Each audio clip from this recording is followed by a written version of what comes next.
Later that same day, Jesus left the house and sat beside the lake. A large crowd soon gathered around him, so he got into a boat. Then he sat there and taught as the people stood on the shore. He told many stories in the form of parables, such as this one. Listen. A farmer went out to plant some seeds.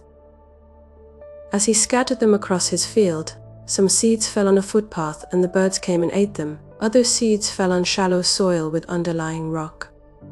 The seeds sprouted quickly because the soil was shallow. But the plants soon wilted under the hot sun, and since they didn't have deep roots, they died. Other seeds fell among thorns that grew up and choked at the tender plants. Still other seeds fell on fertile soil, and they produced a crop that was 30, 60, and even 100 times as much as had been planted. Anyone with ears to hear should listen and understand. His disciples came and asked him, "Why do you use parables when you talk to the people?" He replied, "You are permitted to understand the secrets of the kingdom of heaven, but others are not. To those who listen to my teaching, more understanding will be given, and they will have an abundance of knowledge. But for those who are not listening, even what little understanding they have will be taken away from them. That is why I use these parables, for they look, but they don't really see. They hear, but they don't really listen or understand." This fulfills the prophecy of Isaiah that says, "When you hear what I say, you will not understand. When you see what I do, you will not comprehend. For the hearts of these people are hardened, and their ears cannot hear, and they have closed their eyes. So their eyes cannot see, and their ears cannot hear, and their hearts cannot understand, and they cannot turn to me and let me heal them.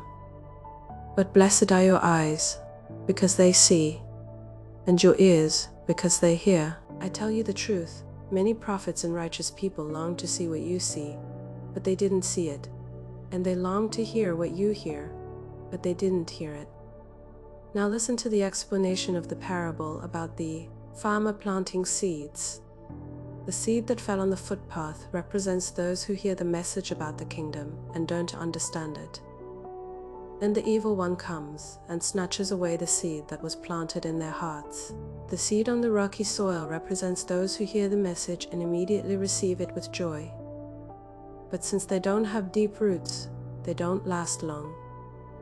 They fall away as soon as they have problems or are persecuted.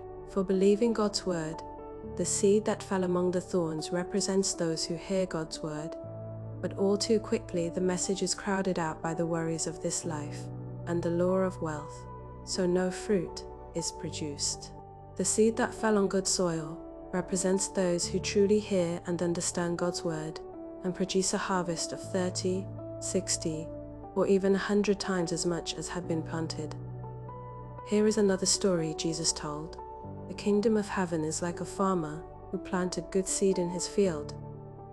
But that night, as the workers slept, his enemy came and planted weeds among the wheat, then slipped away. When the crop began to grow and produce grain, the weeds also grew.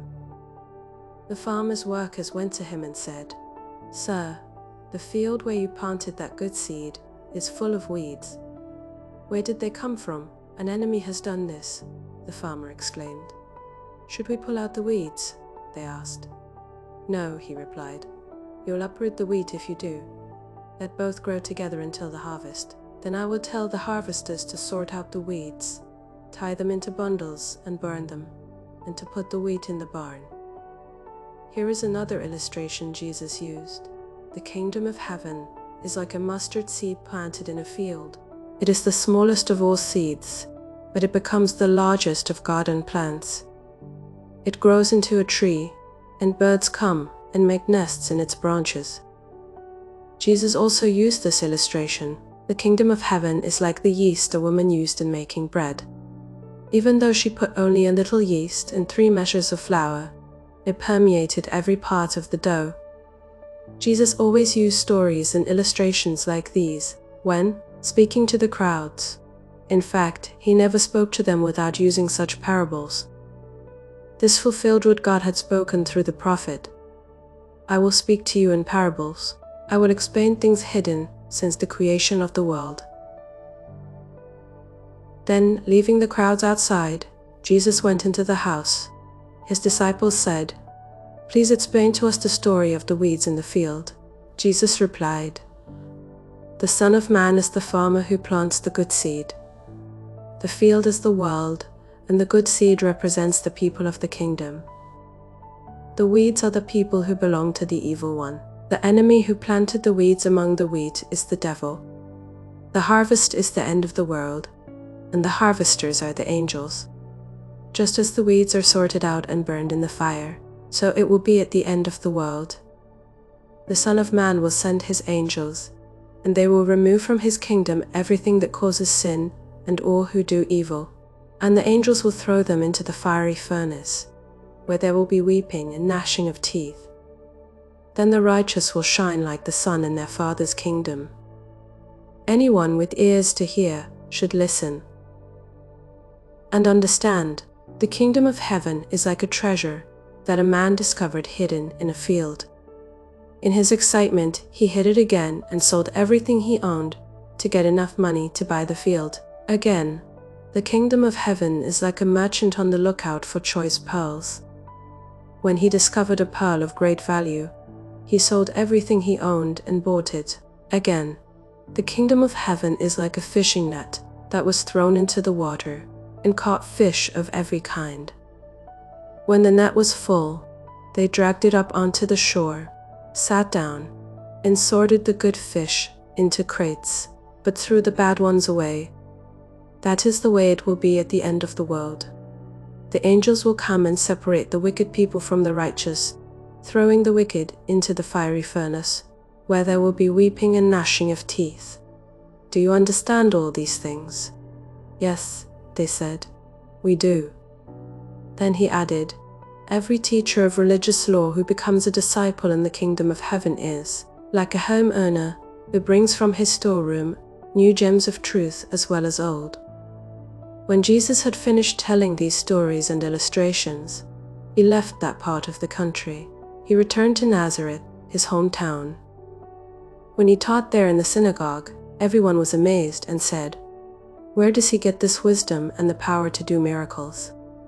Then they scoffed, "He's just the carpenter's son, and we know Mary, his mother, and his brothers, James, Joseph, Simon, and Judas. All his sisters live right here among us. Where did he learn all these things?" And they were deeply offended and refused to believe in him. Then Jesus told them, "The prophet is honored everywhere except in his own hometown and among his own family." And so he did only a few miracles there because of their unbelief.